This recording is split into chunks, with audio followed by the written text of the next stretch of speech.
Hi అండి అందరికీ welcome back to my channel. ఈరోజు వీడియో ఏంటంటే బ్లౌజ్ స్టిచ్చింగ్ ఈజీగా ఎలా స్టిచ్ చేసుకోవాలో చూపిస్తాను. మనకి ఫోర్త్ టక్స్ ఎలా వేయాలో కూడా చూపిస్తాను. లాస్ట్లో మీకు వీడియో లాస్ట్లో చూస్తే అర్థమవుతూ ఉంటుంది. ఓకే, ముందైతే 3 టక్స్తో చూపిస్తాను. లాస్ట్లో ఫోర్త్ టక్స్ కూడా ఎలా వేసుకోవాలో చూపిస్తానండి. హెవీ చెస్ట్ ఉన్న వాళ్ళకి చాలా ఈజీగా ఫిట్టింగ్ వస్తుంది ఫోర్త్ టక్స్ వేస్తే. ముందైతే ఫ్రంట్ పార్ట్స్ స్టిచ్ చేసుకుందాము. 2 ఫ్రంట్ పార్ట్స్ పక్కన పక్కన పెట్టుకొని ఈ విధంగా నెక్స్ 2 ఎదురెదురుకు వచ్చేలాగా చూసుకొని స్టిచ్ వేసుకోండి. మనం వచ్చేసి ఇలా నెక్ వరకు స్టిచ్ వేసి లైనింగ్ అనేది టర్న్ చేస్తాము, అంటే పక్కకు తిప్పేస్తే ఫినిషింగ్ అనేది నీట్గా వస్తుంది. నెక్కి ఇంకా పట్టీ వేయాల్సిన అవసరం లేదు. ఇలా చిన్న చిన్న కట్స్ పెట్టేసుకుని ఇలా టర్న్ చేసుకోవాలి లైనింగ్. ఈ విధంగా చేసుకుంటే ఏంటంటే ఫినిషింగ్ అనేది నీట్గా వస్తుంది. మనకి ఈజీగా స్టిచ్ చేయగలిగే థాట్స్ అనేవి వస్తాయి అన్నమాట. ఈజీగా స్టిచ్ చేయగలిగితే ఏంటంటే మనం ఇంకో 2 బ్లౌజులు అనేది కుట్టుకోవచ్చు అదే సమయంలో. 1 గంటన్నర పట్టేది 1 గంటలోనే అయిపోతుంది. ఓకే, ఈ విధంగా మొత్తం లైనింగ్ ఫ్యాబ్రిక్ ఎట్లా ఉందో అట్లా స్టిచ్ వేసుకొని ఎక్స్ట్రా ఉన్న క్లాత్ అనేది కట్ చేసుకోవాలి. జాగ్రత్తగా చూసుకుని స్టిచ్ చేయండి. ఇక్కడ చిన్న చిన్న స్టోన్స్ ఉన్నాయి బ్లౌజ్కి వచ్చేసి, బ్లౌజ్ పీస్లో ఈ స్టోను నాకు ఇక్కడ నీడిల్ కింద పడింది. నేను అది తీసేస్తున్నాను. పడి ఆ స్టోన్ కూడా విరిగిపోయింది అనమాట. ఒక్కోసారి మన నీడిలే విరిగిపోతుంది. ఇక్కడ ఏం జరిగిందంటే స్టోనే విరిగిపోయింది. ఓకే, ఈ విధంగా కట్ చేసుకుని ఎక్స్ట్రా అనేది ఇక్కడ అనేది కొంచెం నాకు అతుకు పడుతుందండి. అతుకు ఎలా వేయాలో కూడా చూపిస్తాను మీకు. ఈ విధంగా చిన్న పీసులు ఉంటాయి కదా, చిన్న పీస్ తీసుకొని ఇక్కడ అటాచ్ చేద్దాము. ఖర్చులు అనేవి బయటికి కనిపించకుండా అసలు మనం వేసినట్టు కూడా తెలియదు అనమాట. ఓకే, ఈ విధంగా వేసుకుంటే ఏంటంటే ఖర్చులు ఏమి బయటికి కనిపించవు, నీట్ ఫినిషింగ్ అయితే వస్తుంది. ఓకే, ఈ విధంగా అయితే చేసుకోండి. ఈ విధంగా నాకు రెండిటికి పడ్డాయండి. ఇప్పుడు వచ్చేసి మెయిన్ టక్స్ ఎలాగ వేయాలో చూసేద్దాము. ఈ విధంగా నేను కట్ చేసుకున్న ప్రకారమే బాణం గుర్తులు పెట్టుకున్నాను కదా, చిన్న చిన్న కట్స్ అదే విధంగా వేసుకుంటున్నాను నేను. నా కటింగ్ వీడియోస్ ఏమైనా కావాలనుకుంటే కింద లింక్ ఇస్తానండి, కటింగ్ వీడియో అది చూసేయచ్చు. లేదనుకుంటే ఛానల్లోకి వెళ్ళి కటింగ్ వీడియోస్ చాలా ఉన్నాయండి, చూసేయచ్చు. మీరు ఏది ఈజీగా ఉంటే అది ఫాలో అవ్వచ్చు. చాలా ఈజీ అండ్ సింపుల్ మెథడ్లో ఉంటాయండి మన వీడియోస్ అన్నీ. మీరు ఏమైనా నేర్చుకోవాలనుకుంటే ప్లీజ్ నేర్చుకోండి. చాలా చాలా త్వరగా నేర్చుకుంటారు ఈ మెథడ్స్లో. మీరు చదువుకోకపోయినా ఇబ్బంది ఏం లేదండి. ఇలా ఫ్రంట్ పార్ట్స్ అనేవి స్టిచ్ చేసుకున్న తర్వాత బ్యాక్ వచ్చేసి ఇలా రౌండ్ షేప్ తీసుకుంటాం కదా మనం రెగ్యులర్గా. రౌండ్ కాకుండా నా కస్టమరు ఇట్లా మెలికలు మెలికలుగా కావాలి అని అడిగారు. సేమ్ అదే మోడల్ పెడుతున్నాను. ఇట్లా కొంచెం వంపులు తిరిగి కావాలి అన్నారు. అట్లా పలకగా ఉండకూడదు, మరీ రౌండ్గా ఉండకూడదు అన్నారు. కాబట్టి నేను ఈ విధంగా స్టిచ్ చేస్తున్నాను.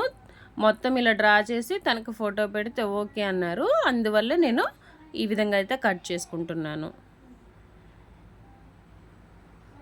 మనదేముందండి, కస్టమర్ ఎలా చెప్తే అలా కుట్టడమే కదా మన పని.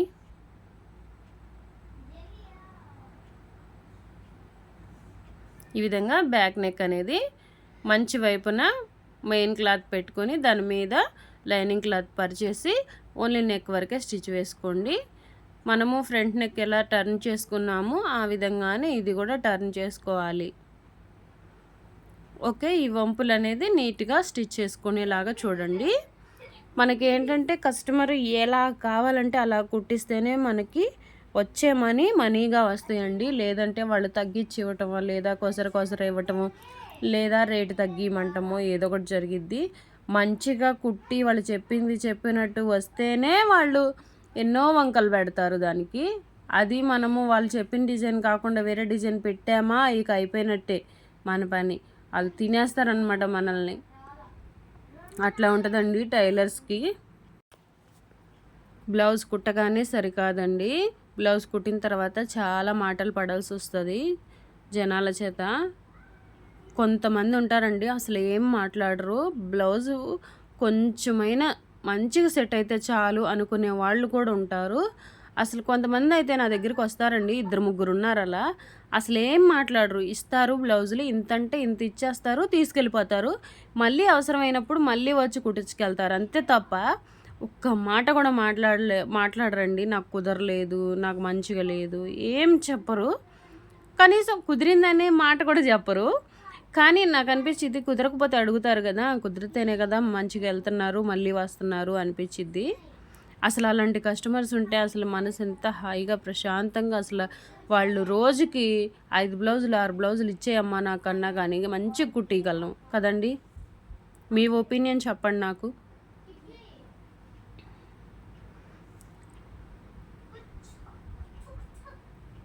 ఈ విధంగా స్టిచ్ వేసుకుంటూ రావాలి. నెక్కు వచ్చేసి చాలా ఈజీ అండి. బ్లౌజ్ స్టిచ్చింగ్ అనేది కట్టింగ్లోనే ఉంది మనకి ప్రొసీజర్ మొత్తం. అసలు ఎంత కష్టమైన బ్లౌజ్ అయినా ఈజీగా స్టిచ్ చేసుకోవచ్చు, ముందు మనకు కటింగ్ వస్తే. ఓకే, ఈ విధంగా స్టిచ్ వేసుకున్న తర్వాత నెక్కు వేసిన తర్వాత నడుముకు కూడా లైనింగ్ ఎలా ఉందో అలాగే స్టిచ్ వేసుకోవాలి.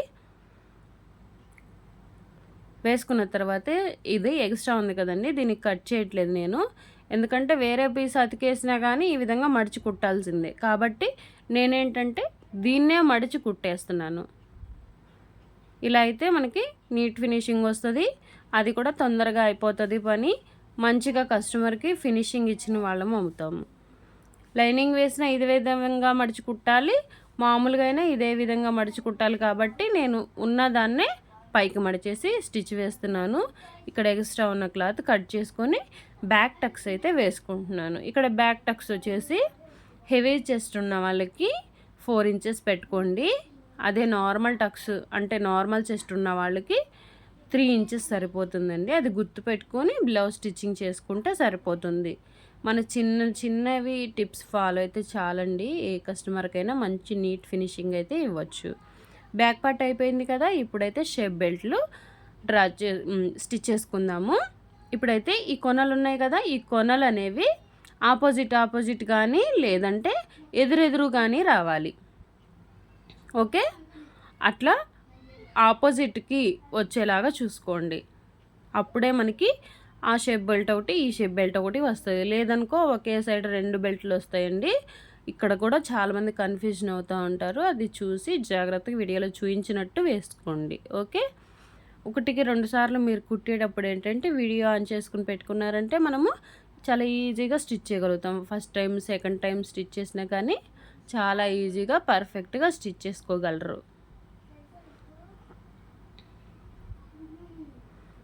ఇంటూ మార్క్ కనిపిస్తుంది కదా, ఈ ఇంటూ మార్క్ దగ్గర నుంచి ఈ విధంగా లోపలికి 4th టక్స్ వేయటం చూపిస్తానని చెప్పాను కదండి. 4th టక్స్ ఈ విధంగా వేసుకొని షేప్ బెల్ట్ అటాచ్ చేసుకుంటే సరిపోతుంది.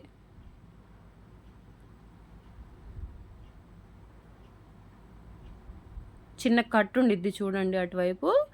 మీరు గమనించినట్లయితే నేను 4th టక్స్ కోసమని కట్ పెట్టాను.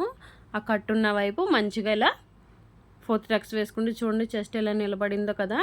మంచిగా అదే విధంగా హెవీ చెస్ట్ ఉన్న వాళ్ళకి 40 దాటితే ఎవరికైనా ఈ విధంగా వేసి చూడండి ఒకసారి. అది క్రాస్ కట్ బ్లౌజ్ అవనివ్వండి, స్ట్రైట్ కట్ బ్లౌజ్ అవనివ్వండి, ఏదైనా సరే కంపల్సరీ సెట్ అవ్వాల్సిందేనండి. సెట్ కాకపోతే ఒకసారి నాకు కామెంట్ చేయండి, మళ్ళీ ఏం చేయాలో నేను మీకు చెప్తాను. మనం ఎన్నిసార్లు ఆయిల్ వేసినా కొంచెం పెద్దగా సౌండ్ వస్తుంది అనగానే భయం వేసిపోయిద్ది. మిషన్కి అయితే ఆయిల్ వేసుకోవాలండి, కంపల్సరీ ఆయిల్ వేస్తూ ఉండండి. నాకు కొంచెం పెద్ద సౌండ్ వచ్చినట్టు అనిపించింది, అందుకే నేను మళ్ళీ ఆయిల్ వేసుకుంటున్నాను. ఇక్కడ ఇట్లా మనం ఉక్స్ పట్టీ కాజా పట్టీలు వేయాలి కదా.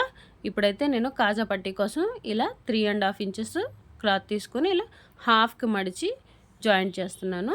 ఇప్పుడు దీన్ని లోపలికి మడవాలి. ఇలా మడిచేసి ఒక కుట్టు వేయండి. ఇలా ఖర్చులు అనేవి ఏమి బయటకు కనిపించనియొద్దు. అసలు నీట్ ఫినిషింగ్ ఇస్తే, ఒక్కసారి నీట్ ఫినిషింగ్ ఇచ్చి చూడండి, కస్టమర్లు కోకొలలుగా వస్తారండి.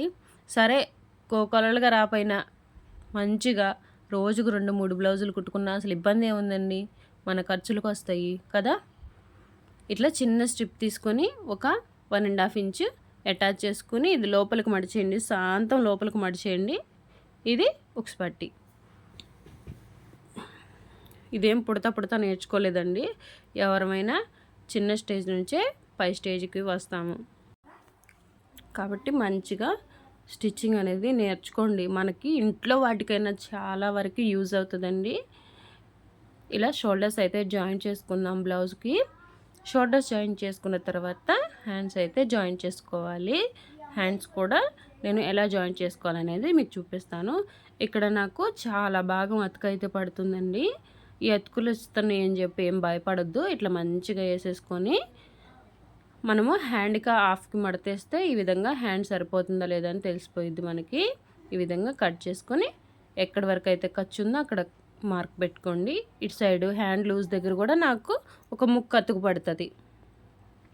అతుకులు వస్తున్నాయి వేయలేమేమో అనేం కన్ఫ్యూజన్ వద్దు. మంచిగా స్టిచ్ చేసుకోండి. చూడండి, ఒకసారికి 2 సార్లు వీడియోలు చూడండి. నాదనే కాదు, ఎవరిదైనా చూడండి, పర్లేదు. మీకు ఏ మెథడ్ నచ్చితే ఆ మెథడే ఫాలో అవ్వండి. మీకు ఏది ఈజీ అనిపిస్తే అదే ఈజీగా ఫాలో అవ్వండి. ఓకే. ఇక్కడ నేను మెయిన్ ఫ్యాబ్రిక్ కూడా నేను అతుకులు జాయిన్ చేశానండి. వీడియో లెంతీ అయిపోతుందని చెప్పలేదు, నేను చూపించలేదు. ఓకే. ఈ విధంగా అతుకులన్నీ వేసుకున్న తర్వాత దీనికి కట్ వర్క్ ఉంది కదా, చిన్నగా మెలికలు తిప్పుతూ స్టిచ్ చేసుకోండి చాలు. ఎక్కువ కాదండి, ఇదేం పెద్ద లోతుగా లేదు కదా కట్ వర్క్ అనేది. ఈ విధంగా ఓకే, ఈ విధంగా వస్తుంది. ఇప్పుడు వచ్చేసి లోపల వైపు ఇట్లా కాట్లు పెట్టుకోండి, అంటే చిన్న కట్స్ ఇవ్వండి. కట్స్ ఇస్తే ఏంటంటే ఈ కట్ వర్క్ దగ్గర మంచిగా టర్న్ తిరుగుతుంది. ఇట్లా ఈ విధంగా ఓకే, ఇట్లా టర్న్ తిరుగుతుంది కదా. కాబట్టి చిన్నగా ఇప్పుడు నేను చెప్పినట్టు మెలికలుగానే స్టిచ్ చేసుకోవచ్చు, లేదా స్ట్రైట్ కుట్టు ఒకటైనా వేసుకోవచ్చండి. ఏ విధంగా అయినా సరే కట్ వర్క్ అనేది పోదు. ఓకే, ఈ విధంగా ఉంటుంది. ఇప్పుడు లైనింగ్ మెయిన్ పీసు ఈ విధంగా స్టిచ్ చేసుకోండి. స్టిచ్ చేసుకున్న తర్వాత ఎక్స్ట్రా ఏం లేకుండా కట్ చేసుకోండి. చాలా ఈజీ అండి బ్లౌజ్ స్టిచ్ చేయటం అనేది. ఇక మోడల్స్ అంటారా, అది మనం ఎంత ప్రాక్టీస్ చేస్తే అంత ప్రాక్టీస్ అవుతుందండి. ఎంత మోడల్స్ కుట్టినా కానీ ఇంకా కొత్త మోడల్స్ వస్తూనే ఉంటాయి. ఎన్ని మోడల్ హ్యాండ్స్ స్టిచ్ చేసినా కానీ ఇంకా కొత్త మోడల్స్ వస్తూనే ఉంటాయండి. కాబట్టి మనము ఎంత నేర్చుకున్నా టైలరింగ్లో తక్కువే. కాబట్టి అది గుర్తుంచుకొని మనం ఏదైనా మనం ఇంట్లో కుట్టుకోవడానికే నేర్చుకుందాం అనుకోండి. అసలు ఈ రోజుల్లో మిషన్ లేని ఇల్లే లేదండి. మాకైతే మా సైడు, మాది గుంటూరు డిస్టిక్, మా సైడ్ అయితే అసలు మిషన్ లేని ఇల్లు ఉండదు మాకెళ్ళే. ఓకే, మరి మీ సైడ్ నాకు తెలియదు కదా, కామెంట్ చేయండి, నాకు కూడా తెలుస్తుంది. ఇప్పుడైతే సైడ్స్ జాయింట్ చేసేద్దాము. హ్యాండ్ లూజ్ చూసుకోండి. చంకది ఆది బ్లౌజ్ ఉంటుంది కదా, అది పెట్టేసి చూసుకోండి. ఇక్కడ చంకకి నడుము దగ్గర మనం ఆల్రెడీ మార్క్ చేసుకున్నది ఉంటుంది కదా, స్టిచ్ వేసుకోండి. ఓకే, ఈ విధంగా మంచిగా స్టిచ్ వేసుకోండి. ఈ స్ట్రైట్ కుట్లు అనేవి 1-2 సార్లు ప్రాక్టీస్ చేయండి, ఊరికనే వచ్చేస్తాయి. కాకపోతే ఏంటంటే మనకి వంకర్లు లేకుండా వేయాలన్నమాట, అది మెయిన్. ఏముందండి, ఒక 10 బ్లౌజులు స్టిచ్ చేస్తే 11వ బ్లౌజ్